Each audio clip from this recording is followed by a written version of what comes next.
اور تمام حرمتوں کا لحاظ برابری کے ساتھ ہوگا۔ لہذا جو تم پر دست درازی کرے تم بھی اسی طرح اس پر دست درازی کرو۔ البتہ اللہ سے ڈرتے رہو اور یہ جان رکھو کہ اللہ انہی لوگوں کے ساتھ ہے جو اس کی حدود توڑنے سے پرہیز کرتے ہیں۔ اللہ کی راہ میں خرچ کرو اور اپنے ہاتھوں اپنے آپ کو ہلاکت میں نہ ڈالو۔ احسان کا طریقہ اختیار کرو کہ اللہ محسنوں کو پسند کرتا ہے۔ اللہ کی خوشنودی کے لیے جب حج اور عمرے کی نیت کرو تو اسے پورا کرو، اور اگر کہیں گر جاؤ تو جو قربانی میسر آئے اللہ کی جناب میں پیش کرو۔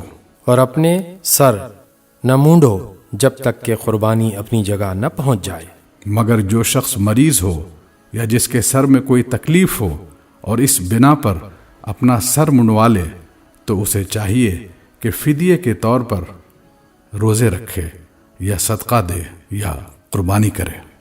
پھر اگر تمہیں امن نصیب ہو جائے اور تم حج سے پہلے مکے پہنچ جاؤ تو جو شخص تم میں سے حج کا زمانہ آنے تک عمرے کا فائدہ اٹھائے وہ حسب مقدور قربانی دے، اور اگر قربانی میسر نہ ہو تو 3 روزے حج کے زمانے میں اور 7 گھر پہنچ کر اس طرح پورے 10 روزے رکھ لے۔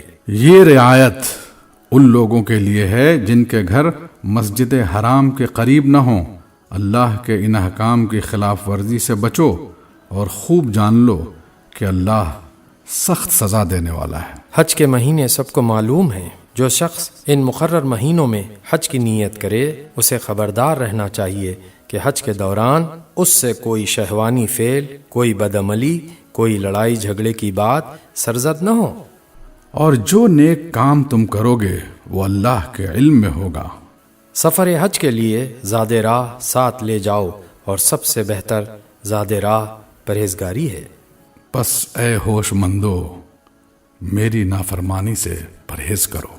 اور اگر حج کے ساتھ ساتھ تم اپنے رب کا فضل بھی تلاش کرتے جاؤ تو اس میں کوئی مضائقہ نہیں۔ پھر جب عرفات سے چلو تو مشعر حرام مزدلفہ کے پاس ٹھہر کر اللہ کو یاد کرو، اور اس طرح یاد کرو جس کی ہدایت اس نے تمہیں کی ہے، ورنہ اس سے پہلے تو تم لوگ بھٹکے ہوئے تھے۔